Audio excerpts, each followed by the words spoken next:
Salut tout le monde, bienvenue dans le premier épisode de L'Oralie. Aujourd'hui, nous allons voir comment aider un enfant à retrouver son calme après qu'il ait fait une grosse crise. En anglais, ils appellent ça The Tantrum.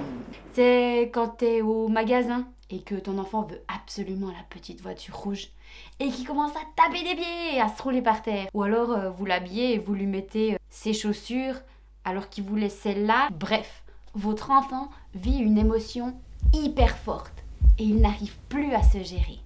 Si tu t'es reconnu dans une de ces situations ou une situation similaire, tu es sur la bonne chaîne. Dans cette vidéo, je vais vous partager comment l'aider à retrouver son calme avec bienveillance.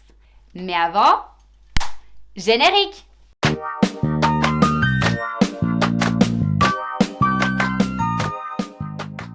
L'Oralie pour vous et vous partage toutes ces expériences. Donc, vous avez sûrement déjà vécu ce genre de situation. On essaye de faire bonne allure, surtout quand c'est des lieux publics, et quand t'as tous les regards des gens, et que dans ta tête c'est... Et d'essayer de gérer la situation, on essaye un petit peu d'éviter la chose, on essaye de calmer son enfant, mais on n'a pas tellement de technique, et puis on est souvent submergé par tout ce qui se passe. C'est une espèce de tension qu'il y a en nous. Une tension entre j'aimerais tout gérer et je ne gère pas du tout la situation. Comment réconcilier ces deux pour réellement gérer la situation? Prenons l'exemple du magasin. Votre enfant est au magasin et veut absolument ce fameux jouet, cette fameuse voiture. Vous lui dites non, il se frustre. Qu'est-ce qui se passe dans son cerveau? Il y a ce qu'on appelle le cerveau émotionnel, là où toutes les émotions sont regroupées. Il est protégé par le cortex préfrontal. Ce cortex préfrontal agit vraiment comme une barrière. Imaginez-vous une course de jockey. Quand il y a tous les chevaux qui sont dans le box et qui sont prêts à partir, mais les barrières sont encore fermées. Quand l'enfant s'énerve, c'est comme lorsque les barrières se lèvent et que les chevaux commencent à courir. À ce moment-là, l'enfant est irrécupérable. Il ne peut plus se calmer tout seul. Alors nous, en tant que parents, nous devons l'aider à retrouver son calme. Avant tout, je vais quand même vous dire ce qu'il ne faut surtout pas faire. Votre enfant est en train de crier et vous lui dites « Tu te tais, tu te calmes, arrête de pleurer ». Ce genre de phrase ne sert strictement à rien. Le problème, c'est que ça ne va pas du tout aider l'enfant. On lui donne juste un ordre, on lui dit quoi faire, mais on ne lui dit pas comment faire. Nous devons accompagner l'enfant et pas simplement lui dire quoi faire. Maintenant, passons aux choses à faire. En tout premier, essayez de repérer le moment de bouillonnement le plus rapidement possible. La crise avant la crise. Quand il y a les chevaux dans les box, les barrières ne sont pas encore ouvertes. Vous voyez quel moment? Ce sera beaucoup plus facile de faire revenir l'enfant que d'attendre qu'il soit carrément dans sa crise.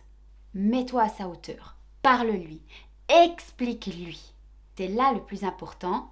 Sois empathique. Mais comment faire?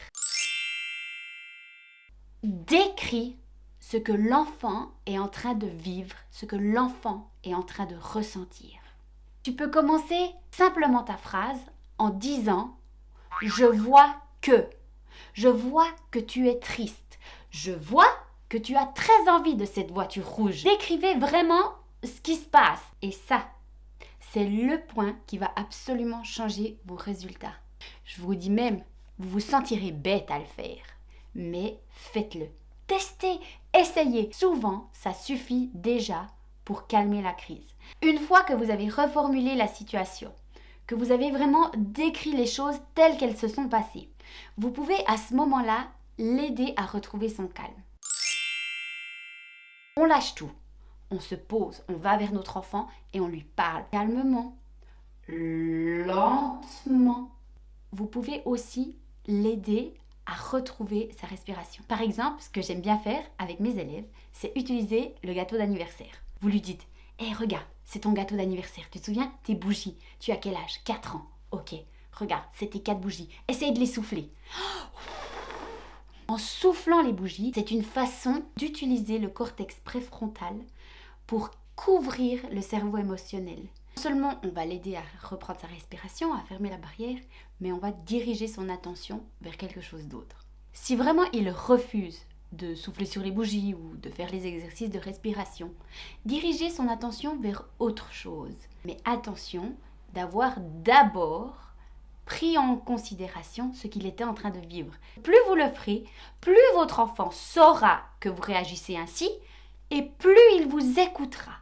Si votre enfant est fatigué, s'il a faim, s'il a soif, s'il a eu une surexposition de stimuli, trop d'écran par exemple, trop de lumière, trop de bruit, ce sont des besoins physiologiques qui ne sont pas comblés. Dans ce cas-là, il suffit juste d'y répondre. Vous verrez que vous passerez moins de temps à gérer la colère de votre enfant qu'à essayer de l'éviter. Dans ce cas-là, elle ne fera qu'empirer car votre enfant ne se sentira pas concerné. Testez, faites-le, essayez. N'hésitez pas à venir m'en parler en commentaire ou sur ma page Instagram Lauralie. Abonnez-vous et activez la petite cloche si ça n'est pas encore fait pour recevoir les prochaines vidéos. À bientôt! À bientôt!